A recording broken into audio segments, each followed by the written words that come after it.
अस्सलाम वालेकुम नाजरीन, KBN न्यूज़ चैनल में आप तमाम का तहे दिल से इस्तकबाल है। आइए आज की अहम खबर पर नज़र डालते हैं। अस्सलाम वालेकुम और जय हिंद साथियों।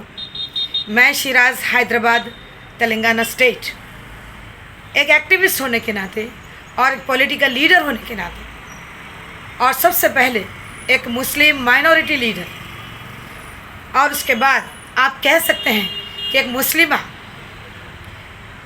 4 दिन से लगातार हम ये देख रहे हैं कि तमाम देश भर में और देश के बाहर की दुनिया में भी आज हमारी कौम को जो तबलीगी जमात है उसके ऊपर बहुत घिनौने इल्ज़ाम लगाए जा रहे हैं गोदी मीडिया के तहत। बहुत अफसोस के बाद, बहुत सोच समझने के बाद आज मैं पूरी तरीके से, पूरी जिम्मेदारी के साथ मौलाना साद मोहम्मद साहब का मैं भरपूर समर्थन करते हुए सपोर्ट में ये वीडियो जारी कर रही हूँ और तमाम देश और दुनिया के लोगों से इंसानियत जिसका नाम है उस पर चलने वालों के लिए मैं ये वीडियो शेयर करना चाहती हूँ। मेरा वीडियो पूरा देखिए और मेरे एक एक लफ्ज़ पर गौर कीजिए। आज देश में या दुनिया भर में कोविड-19 कोरोना वायरस से लोग मर रहे हैं, जूझ रहे हैं, ज़िंदगी तबाह हो रही है। लोग परेशान हैं कि कहीं से मौत आ जाए और उन्हें निगल के चले जाए। और उस हालात में हमारी सरकार, जो मोदी सरकार है, जो आरएसएस के नक्शे कदम पर चलती हुई सरकार, आज देश के उन पाक मुक़द्दस मुकाम और मखसूस लोगों के ऊपर जो अल्लाह का पैगाम, जो रसूल का पैगाम दुनिया भर के लोगों में इंसानियत की बुनियाद पर फैलाने का काम करते हैं, आज उसी के ऊपर इस गोदी मीडिया ने इस खतर गंदे और घिनौने इल्ज़ाम लगाए हैं जो कभी भी इस गोदी मीडिया को माफ़ नहीं किया जा सकता। आज 4 दिन मुसलसल लोगों के बयानात सुनने के बाद, देखने के बाद दुनिया में यही मैसेज जा रहा है कि मोदी सरकार भारत में जो खेल खेल रहे हैं जमात के नाम को लेकर या मरकज़ और तबलीगी जमात को लेकर जो इल्ज़ामात लगाए हैं वो पूरे बेबुनियाद साबित होते हुए नज़र आ रहे हैं। और मैं भरपूर ताउन और सपोर्ट इसलिए करना चाहती हूँ मैं क्योंकि तबलीगी जमात एक पाक दामन जमात है और मरकज़ जो दिल्ली में है वो तमाम मुसलमानों के लिए अल्लाह का कलाम और रसूल का पैगाम देने वाली कौम के ऊपर इस घिनौने अपराध ये गोदी मीडिया मोदी सरकार के हुक्म के तहत चला रही है। मैं ज़्यादा तो आपको नहीं कहूँगी, लेकिन ज़रूर इतना कहूँगी कि जब पहला केस कोरोना वायरस का हमारे देश में 30 जनवरी को जब मालूम हो गया था तो 30 जनवरी से लेकर 19 और 22 मार्च तक मोदी जी क्या कर रहे थे। बहुत सारे इल्ज़ाम हमारी अपनी तबलीगी जमात और मरकज़ को उसका अड्डा बताते हुए, कोरोना की फैक्ट्री बताते हुए, कोरोना का विस्फोट बताते हुए ये सारे के सारे लोग बदनाम कर कर एक ब्लेम गेम में शामिल कर कर आज भी हमारे देश के हालात और उसकी गिरती हुई हालात को ये बिल्कुल नज़रअंदाज करने के लिए या इससे हमारा ध्यान भटकाने के लिए ये सारा खेल रचा जा रहा है। शर्म आती है इतनी नीच हरकत जब देश खतरे में है। कोरोना वायरस से लोग मर रहे हैं, कोरोना वायरस से लोग आज ज़िंदगी और मौत के बीच अपनी सांसें यानी कि चल रही है वो लोगों की, उस बीच ये लोग ऐसे अपराध यानी कि ऐसे अपराध का काम कर रहे हैं।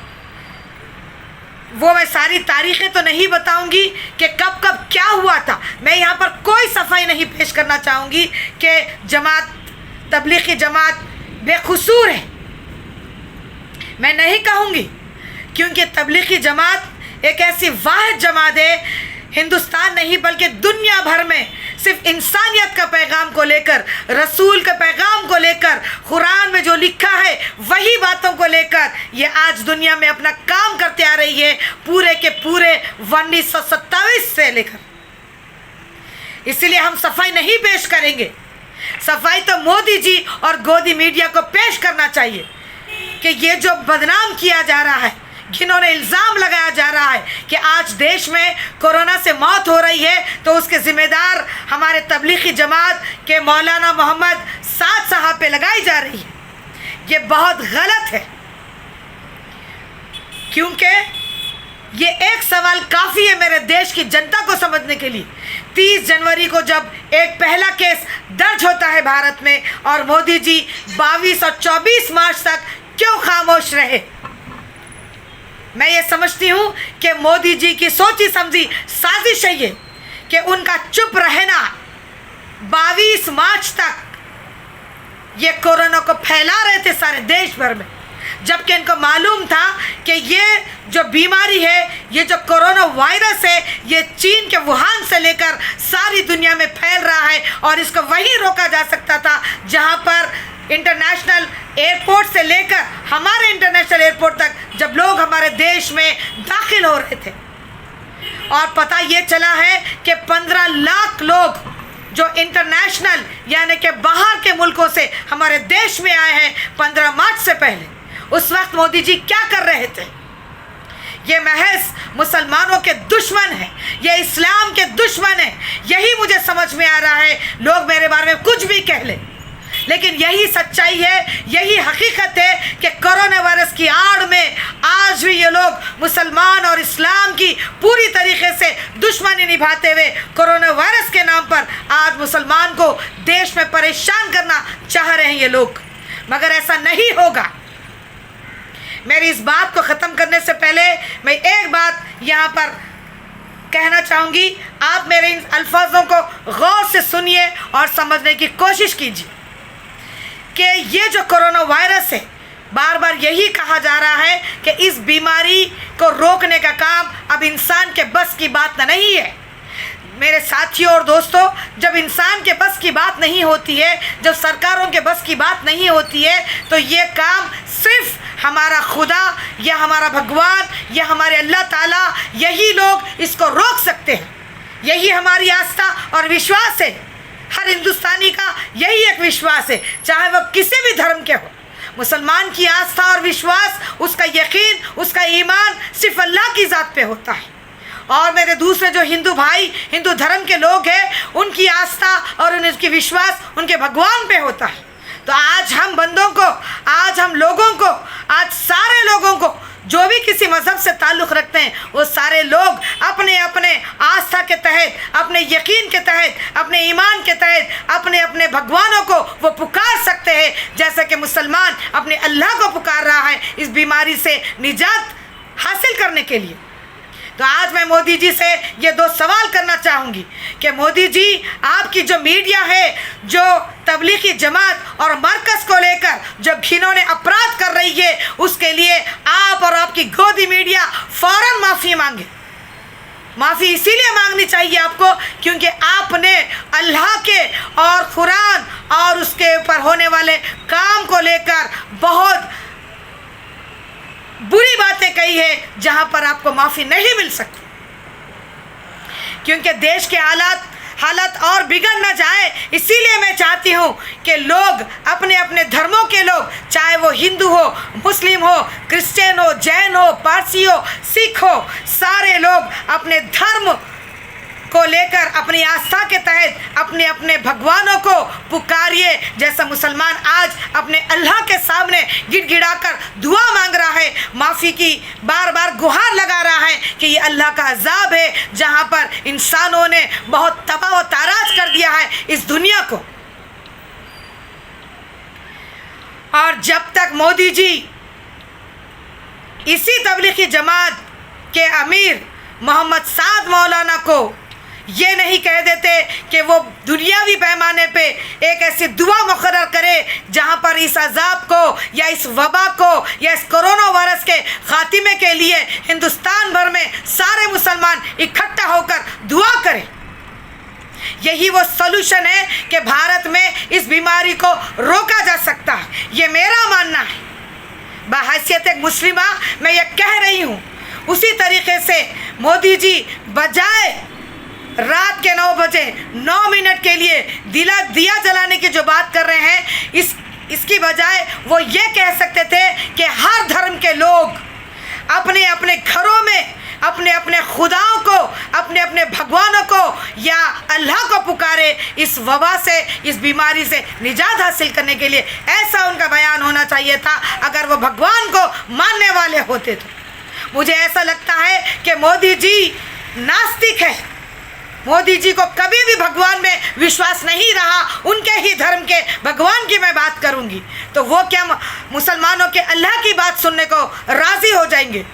और आखिर में ये 2 ही अल्फाज कि मोदी जी अब भी वक्त है इस देश में कोरोना वायरस से बचाने के लिए या बचने के लिए तबलीगी जमात को आप अपील करिए कि सारी दुनिया के लोग मिलकर इंसानियत के नाम पे दुआ कीजिए और अपने गुनाहों की माफ़ी मांगकर इस बीमारी को रोका जा सकता है। ये हमारा विश्वास, ये हमारी आस्था है।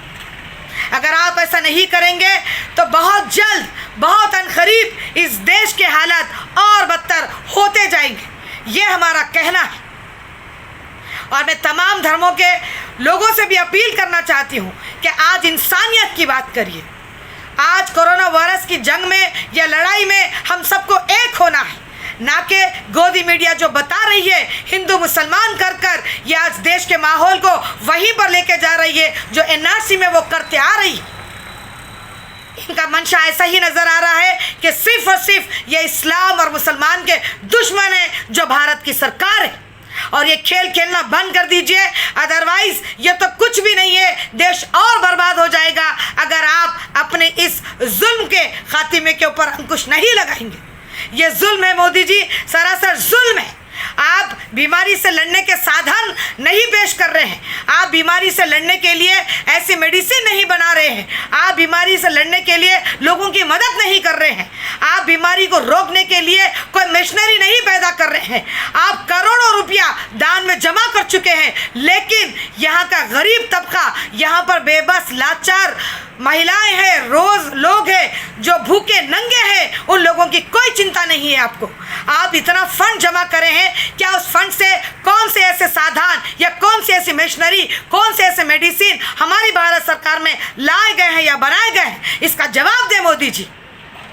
आप बीमारी से लड़ने के लिए कोई साधन तो नहीं बना रहे हैं, लेकिन सिर्फ आप लोगों को जमा कर यही अपना तालिबाना अंदाज या आप अपने डिक्टेटरशिप को मजबूत कर रहे हैं। क्योंकि इसके 2-4 मिसाल मैं यहाँ पर देना चाहूँगी। पहले जब कोरोना वायरस की बात को लेकर मोदी जी का पहला बयान आता है कि 22 मार्च को जनता कर्फ्यू, ये एक डिक्टेटरशिप था, यानी कि एक आदमी बात कर रहा है और सारी जनता सुन रही है, यहाँ डेमोक्रेसी ख़त्म हो गई। और दूसरा बयान आता है मोदी जी का 24 तारीख के तमाम भारत लॉकडाउन हो जाए, तब भी सारे लोगों ने मोदी जी की बात मानी है। इसका मतलब है कि डिक्टेटरशिप, यहाँ पर कोई डेमोक्रेसी नहीं नज़र आ रही। और दूसरी तरफ तीसरा बयान आता है मोदी जी का कि घर में निकल कर ताली मारिए, तब भी जनता ने उनका साथ दिया था। और चौथा बयान ये आता है मोदी जी का कि रविवार के दिन 9 बजे 9 मिनट के लिए सारे लोग देश के अपने अपने बालकोनीज़ में और अपने अपने घर के दरवाजे में ठहर कर दिया जलाए। ये सारी की सारी बातें मेरे देशवासियों महज एक डिक्टेटरशिप यानी कि कॉमन सिविल कोड के ये पूरे नज़ारे नज़र आ रहे हैं। ये सारे बातें वही इशारा दे रहे हैं कि अनकरीब देश में कॉमन सिविल कोड को लागू किया जाएगा। मेरी इस बात को खाली ना समझे, मेरे इस वीडियो को शेयर कर दीजिए, क्योंकि भारत आने वाले कल का भारत बहुत ही ख़तरे में जा सकता है। अब भी वक्त है, सारे लोग जान जाइए, डेमोक्रेसी का साथ दीजिए, क्योंकि मोदी और अंधभक्त और गोदी मीडिया इस देश को बदनाम कर दुनिया भर में सिर्फ इनका मंसूबा पूरा होने का ये एजेंडा चला रही है। इसीलिए उन्होंने ऐसे हालात में तबलीगी जमात और मरकज़ को लेकर मुसलमान लोग कोरोना वायरस फैला रहे हैं, ये इतना घिनौना इल्ज़ाम लगा रहे हैं। जबकि ऐसे हज़ारों एग्जाम्पल्स हैं कि जहाँ पर लाखों की भीड़ में लोग नज़र आ रहे हैं। क्या उन लोगों में कोरोना वायरस नहीं था? और एक सवाल, 15 मार्च से पहले बहुत सारे ऐसे मंदिरों के पास बहुत सारी भीड़ थी, क्यों नहीं वहाँ पर इनकी गोदी मीडिया जाकर वहाँ पर तहकीक करके ये सवाल क्यों नहीं उठाई? सीधे सीधे यही है कि हिंदू और मुस्लिम करने का काम कर रहे हैं ये लोग। तो ऐसी बातों से और ऐसे वीडियो से बचे ताकि हम भारत को सब मिलकर बचा सकें। जय हिंद। A1 टाउनशिप की एक और नई पेशकश। जहांगीर पीर दरगाह से 2 किलोमीटर पहले मल्टीनेशनल कंपनीज के करीब, जो कि बिल्कुल आबादी से लगा हुआ, बेंगलोर हाईवे से सिर्फ 5.5 किलोमीटर, बीटी रोड से लगा हुआ, तमाम डेवलपमेंट के साथ 5,50,000 में 100 गज का प्लॉट। A1 टाउनशिप में आपका ये छोटा सा इन्वेस्टमेंट आपका और आपके बच्चों का मुस्तकबिल बदल सकता है। आज ही तशरीफ लाएं और A1 टाउनशिप के इस प्रोजेक्ट से फायदा उठाएं। Office at pillar number 235 opposite fisheries department, Rajendra Nagar, Hyderabad. अगर आपने हमारे चैनल को अभी तक सब्सक्राइब नहीं किया है तो यहाँ पर रेड कलर का सब्सक्राइब बटन दिख रहा है, उसे क्लिक करें और हमारे चैनल को सब्सक्राइब कीजिए और साथ ही साथ बेल आइकन को भी क्लिक कीजिए, जिससे आपको ताज़ा अपडेट मिलती रहे।